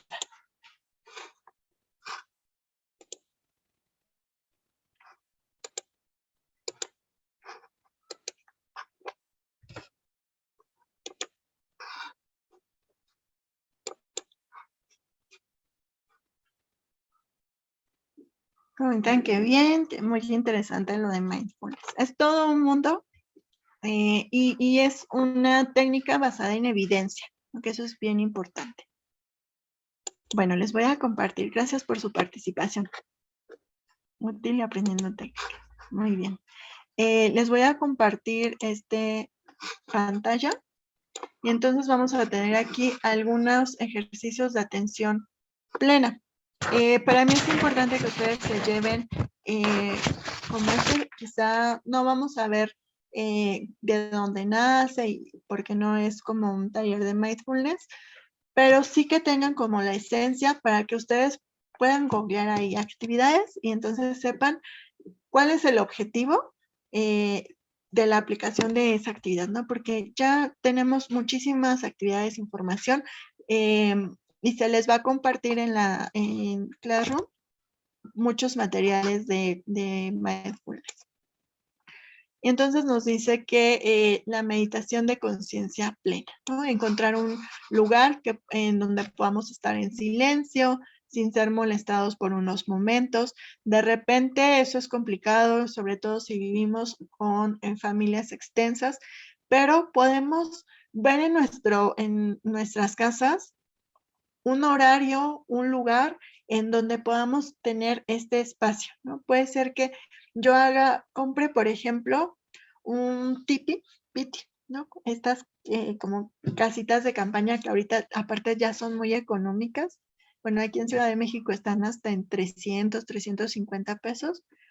Si no, podemos utilizar estas paqueterías o aplicaciones en donde encontramos todo y ya costos bien accesibles, ¿no? Entonces, si no tenemos un espacio en casa, ese podría ser nuestro lugar seguro, ¿no? Podemos poner una esencia y a veces no es necesario comprar estas esencias caras, pero podemos poner uno de estos limpiadores de piso, ¿no? Que esté agradable el aroma. Voy a abrir a mi gato porque si no, no me va a dejar. Y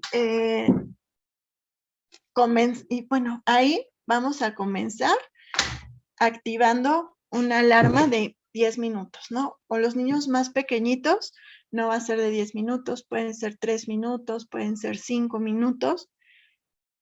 Y poco a poco, pues podemos ir aumentando este tiempo con la alarma. ¿Vale? Vamos a comenzar llamando la atención, enfocándonos en la respiración.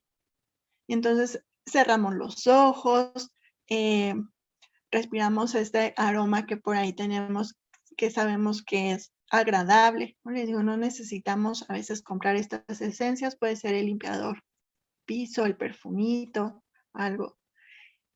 Y podemos empezar a concentrarnos en nuestra respiración, en que los pequeñitos empiecen a sentir sus piecitos, que empiecen a ser conscientes de su cuerpo.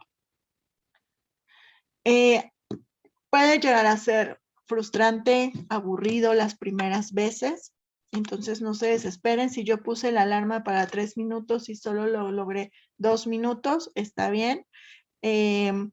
También no lo vamos a hacer en el momento que nosotros destinamos para jugar con nuestros hijos, porque entonces ellos van a querer movimiento, ¿no? Es como el tiempo que me dijiste que íbamos a jugar y yo quiero saltar y quiero correr y no quiero estar aquí con los ojos cerrados, quiero hacer otras cosas, ¿no? Entonces, ubicamos un momento del día donde podamos estar con los chiquitos en calma, puede ser después del baño, ¿no? Y hacemos como esta rutina. Pues no necesitamos que sea diario y vamos haciéndolos conscientes de su respiración, de su cuerpo. Podemos en otro momento hacer un escaneo corporal y entonces empezar a estas sensaciones físicas, ¿no? En cómo se siente tu pancita, a ver, escucha el latido de tu corazón, tus manitas, ¿no? Tus brazos, tus dedos, tu cuello, y vamos guiándolos poco a poco. Puede ser para relajar de la cabeza a los pies, para activar de los pies a la cabeza, depende qué queramos. Estas actividades lo que buscan es relajarnos, entonces vamos a ir generalmente de la cabeza hacia los pies. Comiendo conscientemente. Vamos a elegir una comida, ¿no? Algo que no tenga tantos sabores. Y aquí nos dice, puede ser una pasita, por ejemplo, ¿no? Entonces, vamos a tener las manos limpias y vamos a ir sintiendo, ¿no? Cómo se siente, suave, a qué huele. ¿Te gusta? ¿No te gusta? ¿Cómo es su tamaño? ¿Se siente rugosa? ¿Cómo es el color? ¿No? Aquí nos dice, ¿se refleja la luz? ¿Cómo se siente en nuestra piel? En nuestros dedos, en nuestra mano, la textura, si es suave, si es áspera, si es resbaladiza, si es firme, ¿qué otras propiedades tiene? Y luego ya no la podemos llevar a la boca. Es importante, por eso, manos bien limpias, porque después no las vamos a llevar a la boca, pero no nos la comemos. La tenemos que estar jugando en la boca, en la lengua, que sientan nuestras mejillas, y entonces vamos haciendo una conciencia de nuestra boca. Este ejercicio yo lo hago incluso con chiquitos con los que trabajo lenguaje para que vayan haciendo conciencia del aparato fonoarticulador, donde están las mejillas, la lengua, los dientes, la boca, el paladar, ¿no? Y ¿para qué queremos esto? ¿No? Para que no tengamos o podamos tener esta conciencia plena en una sola cosa, en uno de nuestros sentidos, y luego vamos a otro, y aunque nuestro cerebro trabaja de manera integral, y si yo veo, también estoy sintiendo, pero si estoy viendo, entonces mi foco de atención es el color, la forma, ¿no? Y dejo de prestar atención a cómo se siente, y después me voy al tacto, y entonces ya es cómo se siente, ya no cómo se ve.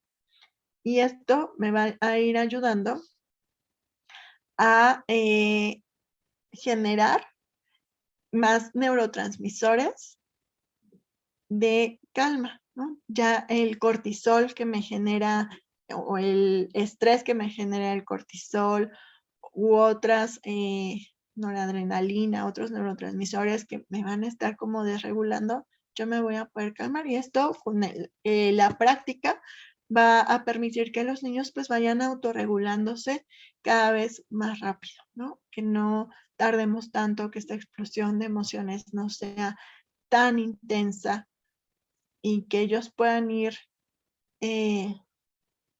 cambiando este foco de atención a las situaciones, y que puedan ser conscientes de, bueno, sí me enojé porque tal niño me dijo que mi mochila de los Paw Patrol, ¿no? Pero, pues a mí me gusta, yo la disfruto y yo no tengo problema con ello. Vamos haciendo consciente esto que estoy sintiendo y viéndolo de una manera más agradable. Otro ejercicio es agradecer. Agradecer en la mañana, agradecer en la noche, 3 cosas de mi día, ¿no? En la mañana agradezco que, ¿no? Por ejemplo, ahorita que por estos cambios de temperatura llegamos a tener resfriados, ¿no? Entonces, de repente despierto y digo, ay, agradezco que no tengo, ya se me destapó la nariz, ya no tengo la garganta irritada, ¿no? Tengo un techo, voy a desayunar con mamá. Y en la noche también, ¿no? Agradecemos. Entonces, este foco de atención en todas estas situaciones desagradables, lo voy cambiando a todo lo que sí tengo, todo lo agradable que sí me pasa. Y puedo también tener más empatía con el otro. ¿Qué más nos ayuda? Anticipar situaciones. Anticipar nos permite tomar decisiones. Y con los niños y con los adolescentes es bien importante anticipar. Nosotros como adultos vivimos y organizamos nuestro día, o si no lo organizamos, pues nosotros vamos decidiendo qué se va a hacer durante el día y durante la semana. Y los niños de repente, ¿no? Yo estoy trabajando y mi hijo está viendo la tele, y de repente volteo y digo, ¡ah! Ya son las 9, ya apaga la tele, ya te vas a dormir, vete y lávate los dientes. Y entonces él, no, ¿por qué? Y empieza a llorar, ¿no? Es diferente cuando nosotros anticipamos. Y entonces yo voy a ver y digo, ah, bueno, tienes 30 minutos para ver la tele, ¿no? Y me asomo y digo, ah, pero ahorita está en el clímax de la serie, ¿no? Si yo voy a ver una película, entonces pues le digo, hoy vemos la mitad y mañana la otra mitad, ¿no? Porque o nos vamos o la vamos a ver hora 40 minutos, que es lo que va a durar, pero a la mitad de la película vamos a hacer activación física, ¿no? Vamos a cerrar nuestros ojos para que descansen. Y si yo le digo, vas a ver, te voy a prestar el celular, ¿no? Yo no soy muy afecta que les preste el celular, pero lo hacemos. Entonces, bueno, lo vas a ver 15 minutos. ¿no? Y entonces anticipamos. Ah, ¿te acuerdas que dijimos 15 minutos? Te quedan 5 minutos, ¿eh? Ya en 5 minutos lo apagamos. Y ya, te quedan 2 minutos. Ah, ya se acabó. Y entonces siempre el anticipar las situaciones nos va a ayudar también a que ellos no tengan esta desregulación emocional tan presente. Y bueno, no sé si tengan alguna duda, algún comentario.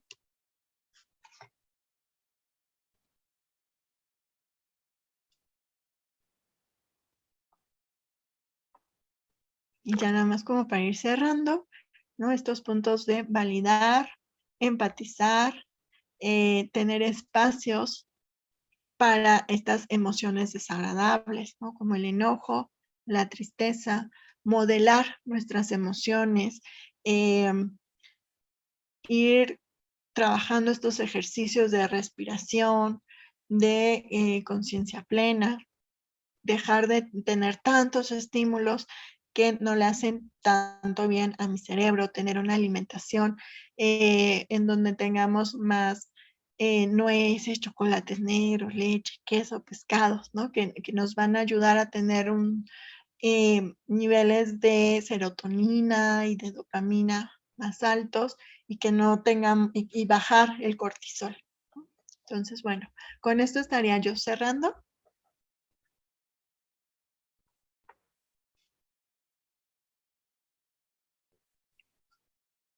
Bueno, entonces, pues muchísimas gracias, licenciada Xianya. Muchas gracias a todos también por su atención, que bueno, pues se quedan hasta el final, les agradecemos mucho. Somos poquitos, pero somos los que queremos el conocimiento plenamente, ¿no? Entonces, pues les agradezco mucho su atención a todos. Gracias a todos por su apoyo, por su confianza, sobre todo. Espero que les haya sido de mucha utilidad el curso. Un mensajito. Y bueno, pues nada más. Muchísimas gracias y nos vemos para la siguiente. Hasta luego.